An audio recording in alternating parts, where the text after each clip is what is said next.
대한민국이 위기에 직면했습니다.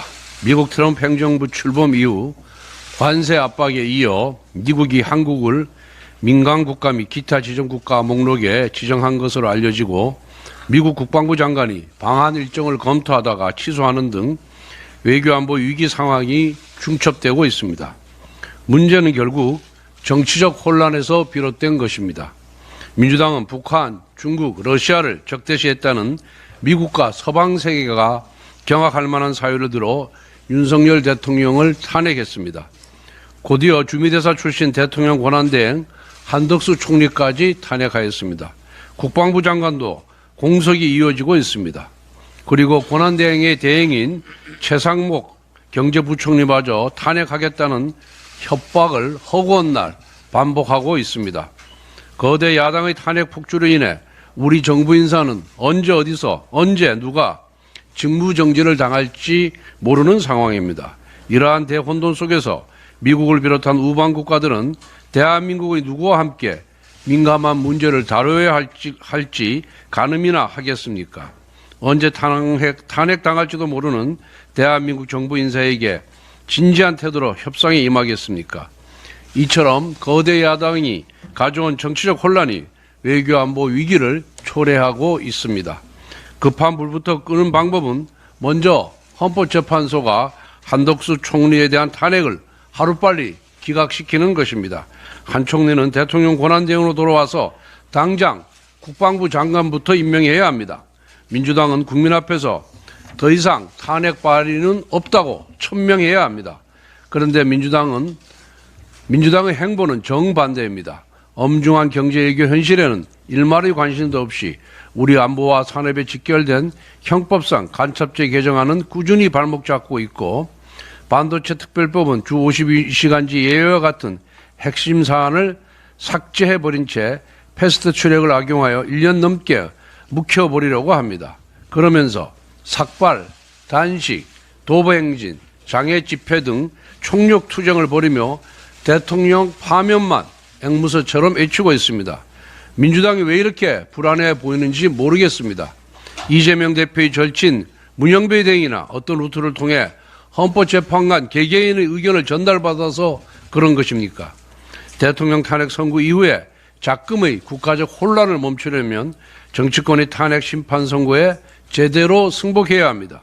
우리 당은 대통령 탄핵 심판 결과에 승복하겠다는 공식 입장을 밝혔습니다. 헌재의 판결은 단심제이고 당연히 승복할 수밖에 없습니다. 승복해야만 합니다. 그런데 민주당은 지금까지 8.8패 탄핵 선고 결과에 대해서조차 승복하거나 반성하지 않고 있습니다. 대통령 탄핵 선고에 대해 과연 승복할지 의문입니다. 지금 대한민국의 최대 리스크는 단연 민주당 이재명 세력입니다. 이재명 단 한 사람의 정치적 안위와 대한민국의 미래를 맞바꾸려고 하는 민주당의 방탄 정치는 그 자체로 국민적 탄핵의 대상이 될 것입니다. 현재 이재명 대표는 8개 사건에서 12개 혐의로 5곳의 재판부에서 재판을 받고 있습니다. 이제 이재명 대표도 사법부 법관 그만두고 본인에 대한 판결을 겸허하게 수용하겠다는 뜻부터 온 국민 앞에 약속해야 합니다. 지난 14일 민주당은 국민의힘과 정부가 제시했던 소득 대체율 43% 안을 수용하겠다는 입장을 밝혔습니다. 정부안 제출 6개월 만이고 국민의힘이 특위 구성을 전제로 모수개혁 우선 처리에 동의한 지 한 달여 만입니다. 비록 늦었지만 다행스러운 결정입니다. 그러나 여기에서 멈출 수가 없습니다. 이번 모수개혁만으로는 국민연금 고갈 시점을 겨우 8년 늦출 뿐입니다. 국민연금은 지금도 하루 885억 원, 연간 32조 원씩 적자가 쌓이고 있습니다. 미래 세대를 향한 빚 폭탄 해체에 정치적 유불리를 따지며 머뭇거릴 시간이 없습니다. 모수합의란 첫걸음을 떼었으니 이제 연금특위 구성과 구조개혁이라는 두 번째 걸음을 내디뎌야 합니다.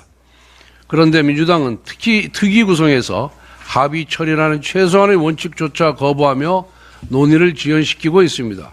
그동안 단 한 번도 여야 합의 없이 연금개혁이 이루어진 적이 없었습니다. 그것이 바로 국민의 신뢰를 얻기 위한 최소한의 절차였기 때문입니다.